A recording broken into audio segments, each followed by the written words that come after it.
Hi, I'm Kylie and welcome to this week's episode of Money, Money, Money, where we cut out the jargon and talk about all things financial.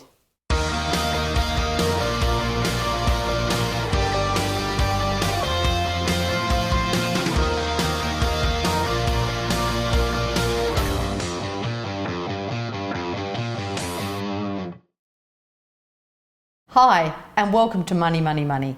Today we're going to be speaking about the interest-free offers that you see regularly advertised. You've gone into a store, you really like the look of a fridge or perhaps a new plasma TV, but you can't afford it. So instead, the salesperson tells you about this great interest-free offer.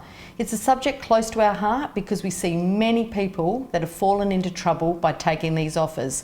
Now, Sue and I reached out to different people within the industry to see if someone could come on and talk about these cards. But unfortunately, we couldn't get anyone. So either they're not 100% sure themselves on it, or they don't want to actually come and talk about the pitfalls of these cards. So, Sue, it's going to be handed over to you today to try and answer the questions. So, firstly, what is an interest-free deal?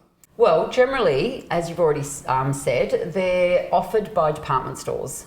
And it's for people that want to buy goods of any sort, and they have an interest-free period. Now, you can either have them for a short period of time or a long period of time. Generally 36 months or 48 months, or the 50 months or 60 months interest-free, I should say. The only thing is that interest-free doesn't mean cost-free.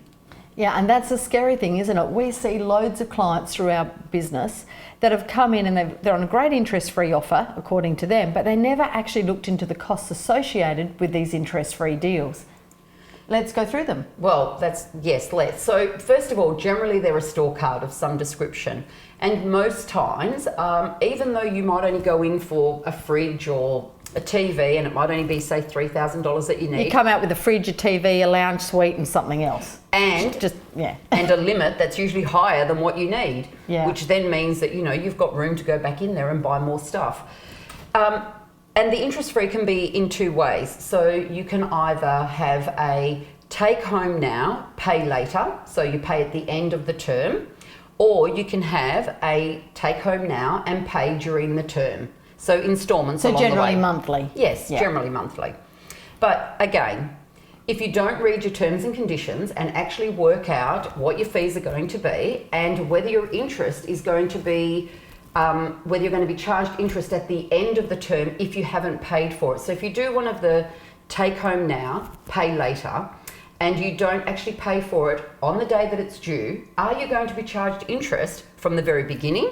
Or are you only going to be charged interest from the day that you haven't paid? Yeah, and conversely, if you haven't paid it off in full, if you've had a monthly instalment one, are your repayments, is the interest going to be backdated to when you purchased it, or is it on your remaining balance?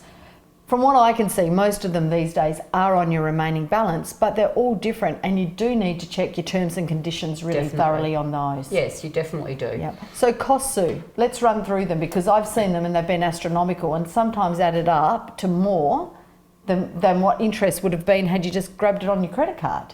Well, that's true because there's usually an application fee of some sort if you haven't already got one of those cards, so there's a fee.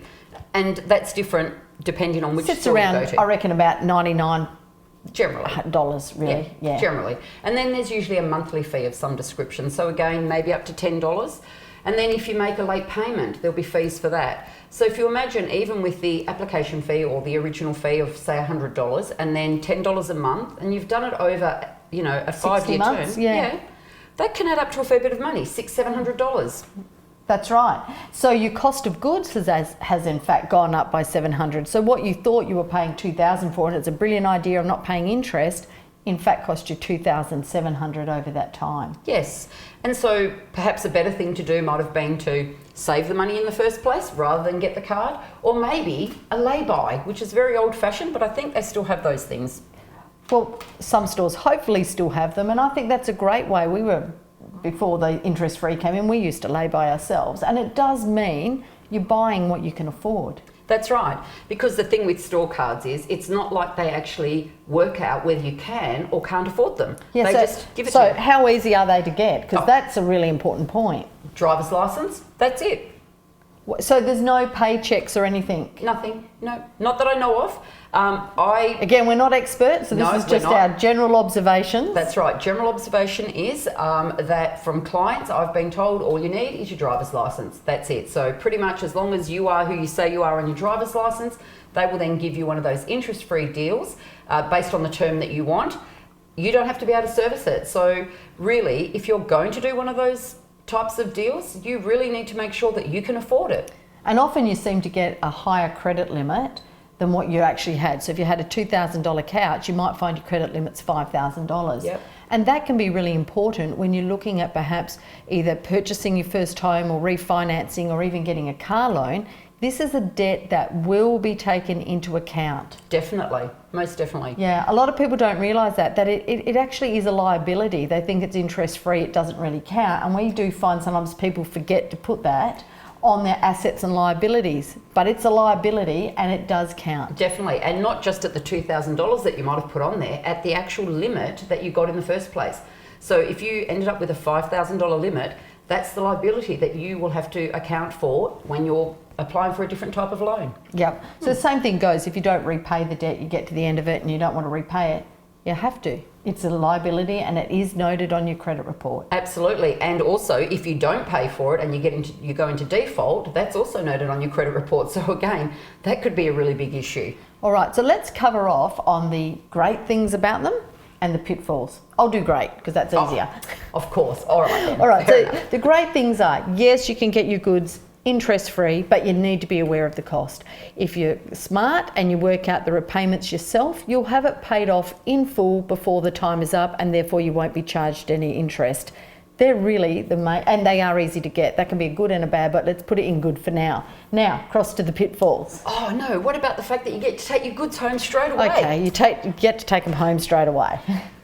So That's a good thing. Yeah. Well, that's why most people do it. Let's Yeah. be honest. That's why they do it. So the bad things are, well, the costs involved, the fact that if you don't pay it in time, you could possibly be charged the interest from the very first day that you took the item home, right up until the end of the term, which could be up to 30% sometimes, the interest that's been charged. Yeah, so it is higher than a normal credit card. Definitely. Yeah.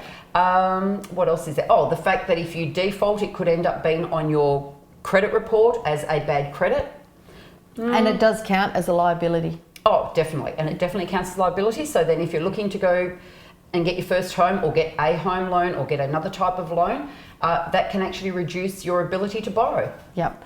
So the trick to these really is making sure that you read and understand all the terms and conditions of your actual contract and that you're disciplined and make sure that you pay it back in full before it's due.